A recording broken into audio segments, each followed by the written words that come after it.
আজকের বিষয় প্রবন্ধ পাঠ। অন্নদাশঙ্কর রায়ের লেখা জীবনশিল্পী রবীন্দ্রনাথ। এমন অনেক শিল্পীর কথা আমরা জানি যাদের হাতের ছোঁয়া লেগে পাষাণ হয়েছে অহল্যার মতো সাপ মুক্তা সুন্দরী, কিন্তু যাদের নিজেদের জীবনের বেলায় তাদের শিল্পিত্ব খাটেনি। সেক্ষেত্রে তারা অবস্থার দাস এবং তাদের জীবনের আদর্শ দুর্বল। অথচ শিল্পী নন এমন কোনো মানুষের জীবন একখানি শিল্প সৃষ্টির মতো সযত্ন রচিত, সুসংগত, অবান্তরতাবিহীন। রবীন্দ্রনাথের কৃতিত্ব এইখানে যে তিনি তার অপরাপর কাব্যের মতো তার জীবনকালকেও ছন্দে মিলে, উপমায়, ব্যঞ্জনায়, কল্পনার প্রসারে ও অনুভূতির গভীরতায় একখানি গীতিকাব্যের ঐক্য দিয়েছেন। সেটি বেশ একটি গোটা জিনিস হয়েছে, ভাঙা ভাঙা বা অসম্বন্ধ হয়নি, অন্তর্বিরোধ সম্পন্ন বা অসঙ্গতি বহুল হয়নি। প্রকৃতপক্ষে রবীন্দ্রনাথের শ্রেষ্ঠ কীর্তি তাঁর জীবন। তার অন্যান্য কীর্তি বিস্মৃত হয়ে যাবার পরও তার এই কীর্তিটি জীবিত মানুষের আন্তরিকতম যে জিজ্ঞাসা, কেমনভাবে বাঁচব, সেই জিজ্ঞাসার একটি সত্য ও নিঃশব্দ উত্তর হয়ে চিরস্মরণীয় হবে। দেশের অতি বড় দুর্গতির দিনে যখন পরিপূর্ণ জীবনের আদর্শকে লোকে যুগপৎ উপহাস, ভয় ও সন্দেহ করছে, তখন রামমোহন রায়ের জন্ম।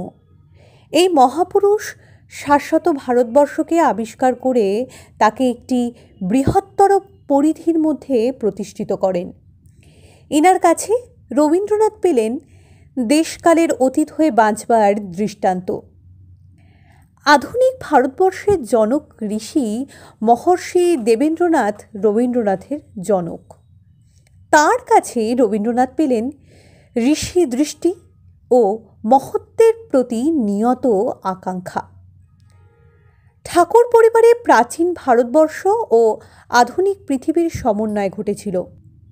যৌবনারম্ভে মহর্ষি উপনিষদের পৃষ্ঠা কুড়িয়ে পান ও মৃত্যুর অল্পকাল পূর্বে তাকে জিওলজির গ্রন্থ পড়তে দেখা গিয়েছিল। এই দুটি ঘটনা থেকে ঠাকুর পরিবারের আবহাওয়া অনুমান করা যায়।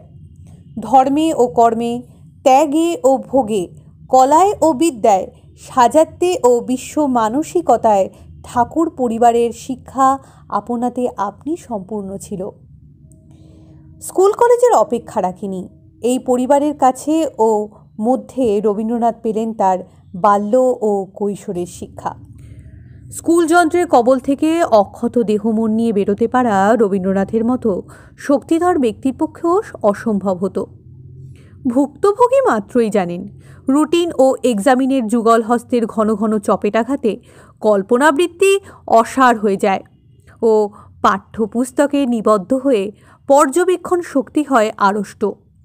পাছে প্রকৃতির সঙ্গে পরিচয় ঘটে ও তার ফলে বিক্ষেপজাত হয়, তার দরুন স্কুল ঘরের চারিদিকে চার দেওয়াল প্রহরীর মতো খাড়া। য পলায়তি সজীবতি। রবীন্দ্রনাথ স্কুল পালিয়ে নিজের শিক্ষার দায়িত্ব নিজের হাতে নিলেন। আজও সেই দায়িত্ব ঢিলে দেননি। তাঁর মতো বহু বিদ্য ব্যক্তি যে কোনো দেশে বিরল, কিন্তু অধীত বিদ্যা প্রচার করার চেয়ে বিদ্যার সৌরভ বিকিরণ করাই যথার্থ পাণ্ডিত্য। রবীন্দ্রনাথ বিদ্যাকে রসায়িত করে কাব্যে, নাটকে, উপন্যাসে পরিবেশন করেছেন। তা নিয়ে থিসিস লেখেননি। তার লঘুতম রচনা তো মার্জিত বুদ্ধির যে দীপ্তি দেখতে পাই, সে দীপ্তি অশিক্ষিত পটুত্বের নিদর্শন নয়। প্রতিভাশালী ব্যক্তিদের সম্বন্ধে আমাদের একটা ভ্রান্তি আছে, তারা বিনা সাধনায় সাফল্য লাভ করেন, যেহেতু তারা দৈব শক্তি সম্পন্ন।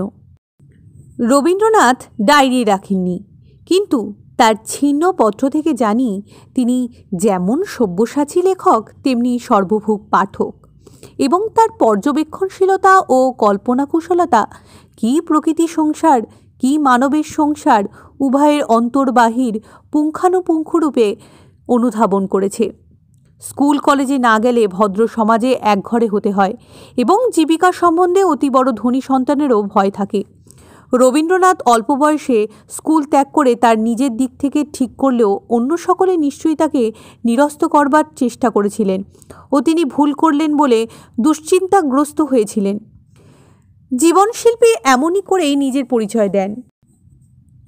পশু পক্ষীর ইনস্টিংক্টের মতো শিল্পী প্রকৃতি মানুষের মধ্যেও ইনটুইশনের ক্রিয়া অমোঘ। কোন পথে মহতি বিনষ্টি তা ওরা লাভ লোকসান তোল না করে যুক্তিতর্কের মধ্যে না নেমে আপনার অপ্রবৃত্তি থেকেই উপলব্ধি করেন এবং আত্মহত্যার পথকে সমগ্র শক্তির সহিত পরিহার করেন। রবীন্দ্রনাথের যৌবনোদ্গমে বিলাতযাত্রা তার স্কুল পরিত্যাগেরই মতো একটি অর্থপূর্ণ ব্যাপার। তখনও আমাদের সমাজে সমুদ্রযাত্রা নিষিদ্ধ ও অপ্রচলিত ছিল, অথচ বহির্বিশ্বের সঙ্গে পরিচয় কেবলমাত্র বিদেশি গ্রন্থপাঠের দ্বারা হবার নয়।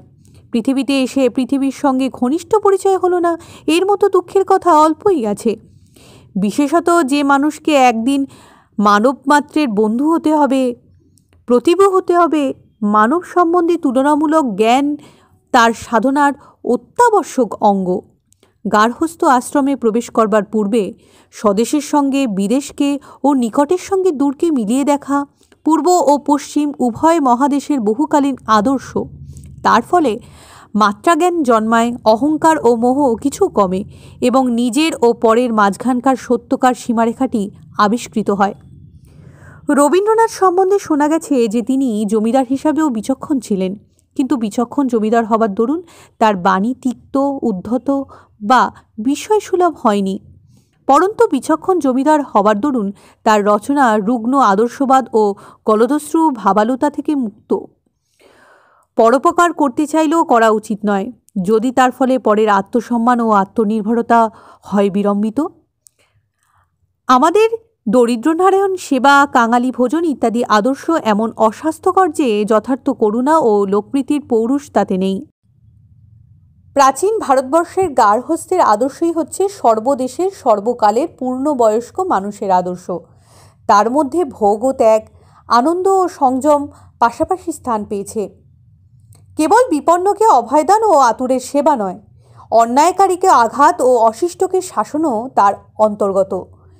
বিষয় সম্পত্তিকে উক্ত আদর্শ বিষের মতো পরিহার করতে বলেনি, বৃদ্ধি করতে, রক্ষা করতে ও বিজ্ঞের মতো ব্যবহার করতে বলেছে। এই সম্পূর্ণতার আদর্শ সেকালে তথা একালে বহু মানুষকে আকৃষ্ট করতে পারেনি, তাই সেকালে লোকে সন্ন্যাসী হয়ে যেত, একালে সোশ্যাল সার্ভিস নিয়ে মাতেন।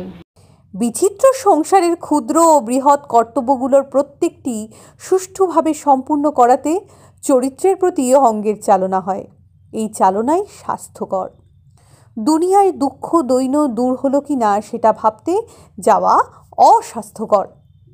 রবীন্দ্রনাথের গৃহস্থাশ্রমের দৃশ্য আমরা তার সঙ্গে জগদীশচন্দ্রের পত্র বিনিময়ের ফাঁক দিয়েই দেখতে পাই।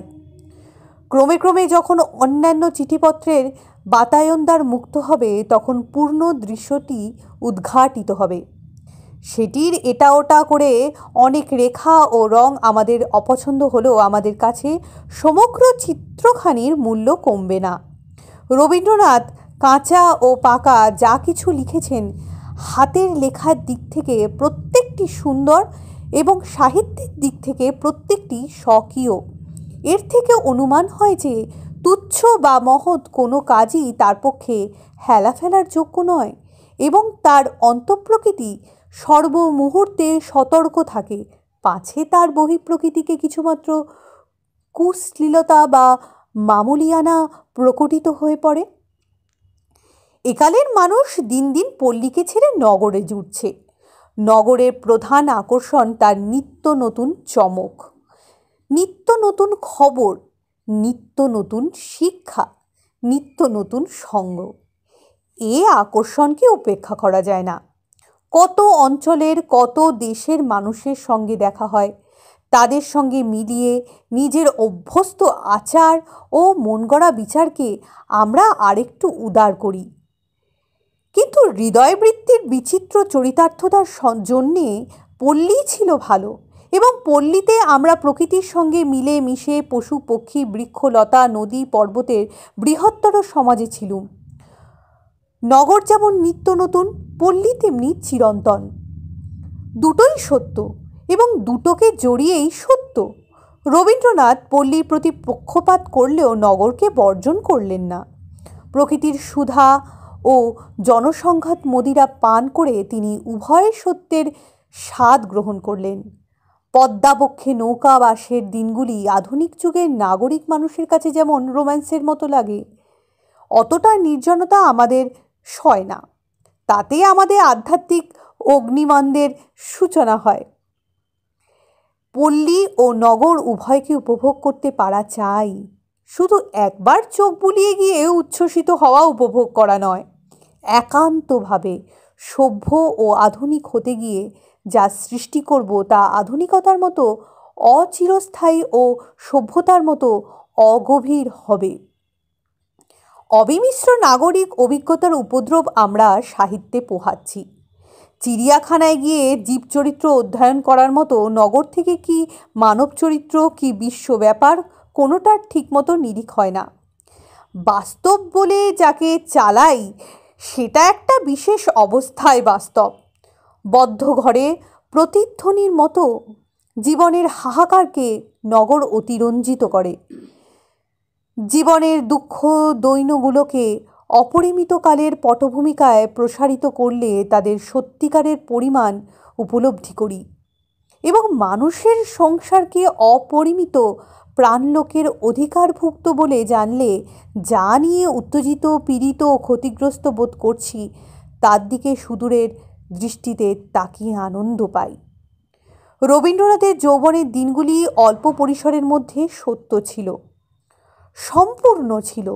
সাংসারিক উচ্চাভিলাষ তার ছিল না এবং সাহিত্য তাকে দেশের সর্বত্র পরিচিত করলেও দেশের কর্মপ্রবাহ থেকে তিনি দূরেই ছিলেন।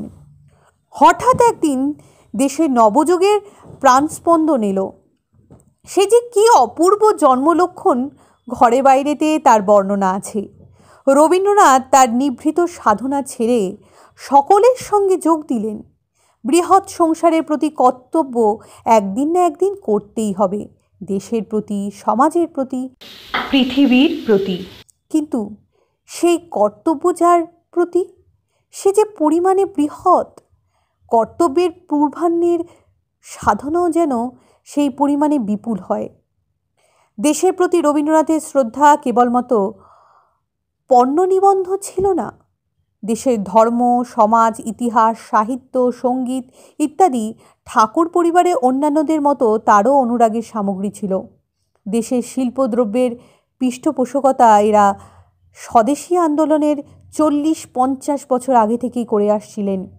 রবীন্দ্রনাথ, বলেন্দ্রনাথ প্রভৃতি জন কয়েক মিলে একটি স্বদেশী বস্ত্রের দোকানও খুলেছিলেন। দেশে জন্মেছি বলে দেশ আমার নয়, দেশকে নিজের তনু মন দিয়ে সৃষ্টি করেছি বলে দেশ আমার, পেট্রিয়াজমের এই সূত্রটি দেশকে রবীন্দ্রনাথ ধরিয়ে দিলেন। দেশের মর্যাদা তখন বুঝল না, এতদিন পরে আজ বুঝছে। দেশের প্রাচীন শিক্ষাকে আধুনিককালে উপযুক্ত করে দেশকে একদিক থেকে সৃষ্টি করার ব্রত নিলেন তিনি নিজে। এই উদ্দেশ্যে শান্তিনিকেতন ব্রহ্মচর্যাশ্রম প্রতিষ্ঠা। আধুনিককালে আশ্রম কথাটির অর্থ বদলে গেছে। এখন আমরা আশ্রম বলতে সাধনাপীঠ বুঝে থাকি, যথা শ্রী অরবিন্দ আশ্রম।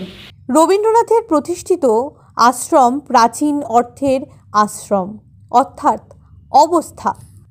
রবীন্দ্রনাথের গার্হস্থ্যাশ্রম ও তার শিষ্যগণের ব্রহ্মচর্যাশ্রম পরস্পরে পরিপূরকতা করল। এর আরম্ভ অতি সামান্য আকারে। এর দ্বারা রাতারাতি দেশের দুঃখমোচনের আশা ছিল না। নিরক্ষরতা দলন নয়, অর্থকারী বিদ্যা বিস্তার নয়, জনসেবা বা রাজনৈতিক স্বাধীনতা নয়, জীবনের সর্বাঙ্গীনতায় প্রতি দৃষ্টি রেখে জীবনের প্রথম অঙ্গের অনুশীলন, পরিপূর্ণরূপে বালক হওয়া। আজ যারা পরিপূর্ণরূপে ফুল হতে পেরেছে তারাই কাল পরিপূর্ণরূপে ফল হতে পারে, অপরে নয়। ব্রহ্মচর্যাশ্রমী বালকের দেহ মনকে নানা দিকে স্ফূর্তি দেবার জন্য রবীন্দ্রনাথ খেলা, অভিনয়, গান, উপাসনা এগুলিকে বিদ্যাশিক্ষার মতোই প্রয়োজনীয় বলে গোড়া থেকেই জেনেছিলেন। বিদ্যাশিক্ষা বা নীতি শিক্ষাকে স্ফীত হতে দেননি এবং অপরগুলিকে ওর কোনোটার বাহনও করেননি। বিদ্যার্জনই বালকের একমাত্র বা প্রধান করণীয়। সভ্য সমাজ থেকে এই বদ্ধমূল কুসংস্কার যদি কোনো দিন ঘোচে, তবে রবীন্দ্রনাথকে তার দেশ ও জগৎ আরেকটু ভালো করে বুঝবে। অল্প সময়ের ব্যবধানে একাধিক প্রিয়জনের মৃত্যু রবীন্দ্রনাথের দারুণ দুর্ভাগ্য, কিন্তু এই করুণ অভিজ্ঞতাকে রবীন্দ্রনাথ অপচিত হতে দেননি। তার খেয়া ও গীতাঞ্জলি এই বেদনার রূপান্তর। তার জীবন ও তার কাব্য যেন এমন একটা পরিণতির প্রতীক্ষা করছিল। ফলের পক্বতার পক্ষে প্রখর রৌদ্রের প্রয়োজন ছিল। তার মধ্যে কারুণ্যের সঞ্চার না হলে তিনি সকলের সবকালের কবি ও প্রতিভা হতে পারতেন না। প্রিয় বিয়োগের প্রভাব রবীন্দ্রনাথের প্রৌঢ়ত্বকে একান্ত মিষ্টি ভাবাপন্ন করলে তিনি ভগবানের মধ্যে হারানো প্রিয়দের সঙ্গে পেলেন। তাই ভগবান হলেন তার প্রিয়তম। যিনি এতদিন পিতা ছিলেন তিনি হলেন সখা ও প্রেমিক। গীতিমাল্য ও গীতালি রচিত হল। অকস্মাৎ রবীন্দ্রনাথ পৃথিবীব্যাপী খ্যাতির অধিকারী হন। ইতিহাসে অনুরূপ ঘটনার উল্লেখ নেই। রোগশয্যা বিনোদনের জন্যে কয়েকটি বাংলা রচনার ইংরাজি তর্জমা করেছিলেন। সেগুলি কি মনে করে লব্ধ প্রতিষ্ঠ আইরিশ কবি ইয়েটসকে পড়তে দেন। একদা যেমন দুর্ঘটনায় ভিড় জমেছিল, একদিন তেমনি যশ, অর্থ, সম্মান বন্যার মতো দিক দিগন্ত ব্যাপ্ত করে এলো। দুঃখের সময় যিনি অভিভূত হননি, সুখের দিনেও তিনি অভিভূত হলেন না। বঙ্গের কবি বিশ্বের অর্ঘ্য সহজভাবে নিলেন। ছিন্ন ভিন্ন পরাধীন দিন দরিদ্র দেশের মানুষ সাধনা করেছিলেন দিগ্বিজয়ের মতো। আরম্ভ করেছিলেন রাজকীয় ধরনে। হাতে রেখে দান করেননি, হাতে হাতে ফল চাননি। যার অধিক মূলধনের কারবার তার বিরাট ক্ষতি, বিরাট লাভ। লাভের জন্যে তড়া নেই তার। প্রকৃতির সঙ্গে নিবিড় ও ব্যাপক যোগাযোগ, মানুষের গভীরতম চরিত্রে আস্থা, ভগবানের কল্যাণ বিধানে সংশয়হীন বিশ্বাস, সৌন্দর্যের রসায়নে ব্যবহারিক জীবনকেও রসায়িত করা, এতগুলো বড় বড় জিনিস কি ছোট একটি দেশে আবদ্ধ থাকতে পারত? দুদিন আগে না হলে দুদিন পরে পৃথিবীময় ছড়িয়েই পড়ত। রবীন্দ্রনাথ চিরদিন আপ টু ডেট। বিশ্ব সাহিত্য তাঁর ভালো করে জানা। বিশ্বের আধুনিকতম ভাবনাগুলো তাঁরও ভাবনা। বাংলাদেশের পদ্মা নদীতে নৌকা বাস করবার সময় তিনি বিশ্বের কেন্দ্রস্থলেই বাস করেছেন। বিশ্ববিখ্যাত হবার পর থেকে তার দায়িত্ব বহুগুণ বৃদ্ধি পেল। বৃহত্তর মানব সংসারের ব্যাপারে তার ডাক পড়ল। গত মহাযুদ্ধের বিনষ্টির ক্ষণে ন্যাশনালিজম সম্বন্ধে তার নির্ভীক উক্তি তাকে তখনকার মতো অপ্রিয় করলেও আজ সভ্য জগতের বহু মনীষী ব্যক্তি তারই মতে মত মিলিয়েছেন। মানুষের নতুন ভবিষ্যতের তিনি অন্যতম স্রষ্টা। সেই ভবিষ্যতের প্রতি বাৎসল্য তার স্বদেশ বাৎসল্যকেও ছাড়িয়ে যায়। তাই তাকে আমরা ভারতবর্ষের নেশন হওয়ার দিনে পাচ্ছি নে। কিন্তু যখনই ধর্ম আমাদের পক্ষে, তখনই তিনি আমাদের পক্ষে। জালিয়ানওয়ালাবাগের প্রতিবাদ করতে তিনি মুহূর্ত মাত্র দ্বিধাবোধ করেননি। মহাযুদ্ধের পর ইউরোপ খণ্ডে লিগ অফ নেশনসের প্রতিষ্ঠায় ন্যাশনালিজমের জ্বর মরল না। যা যেমন ছিল তা প্রায় তেমনিই থাকলো। মানুষের চরিত্রে যা শ্রেষ্ঠ তা নিয়ে নেশনও নয়, লিগ অফ নেশনসও নয়। স্বার্থের ঊর্ধ্বে না উঠতে পারলে মিলন সত্যকার হতে পারে না। হাট বাজারকে আমরা মিলনস্থলী বলি নে। মানুষ যেখানে জ্ঞান বিনিময়, প্রীতি বিনিময় করে, সেইখানেই তার মিলন তীর্থ। রবীন্দ্রনাথ এক প্রকার বেসরকারি লীগ স্থাপন করলেন, অফ নেশনস নয়, অফ কালচার্স। তাঁর বিশ্বভারতী বিশ্বের সকলের ভারতী। মহাযুদ্ধের মহাপ্রলয়ের পর এই একটি সৃষ্টির মতো সৃষ্টি আজ যথেষ্ট মর্যাদা পাচ্ছে না। বটবৃক্ষের বীজের মতো এর আকার ক্ষুদ্র, আয়োজন অল্প, কিন্তু বিপুল সম্ভাবনা যদি কোনো প্রতিষ্ঠানের থাকে তবে এরই আছে। আমাদের গৌরব এই যে এই ভারতের মহামানবের সাগর তীরে এমন একটি পূর্ণ তীর্থের প্রতিষ্ঠা হলো, রবীন্দ্রনাথ দীর্ঘজীবী হয়ে শতায়ু হয়ে তার জীবন শতদলের অপরাপর দলগুলি উন্মোচন করতে থাকুন, সেই তো তার মুক্তি। একটি মুক্ত পুরুষের দৃষ্টান্ত লক্ষ মুক্ত পুরুষের আবাহন করে। কাল নিরবধি, পৃথিবীও বিপুলা। রবীন্দ্রনাথের উত্তর পুরুষেরা এই বলে তাঁর কাছে কৃতজ্ঞ থাকবেন যে মানুষের যা চরম উত্তরাধিকার তাই তিনি দিয়ে গেলেন, সেটি হচ্ছে কিভাবে বাঁচব এই জিজ্ঞাসার নিঃশব্দ উত্তর। 1931 লেখা এই প্রবন্ধ এখানেই সমাপ্ত হলো। আপনারা শুনছিলেন বাংলা নেট চ্যানেল প্রবন্ধ পাঠ। শুনতে থাকুন বাংলা নেট চ্যানেল, পড়তে থাকুন বাংলা সাহিত্য। নমস্কার।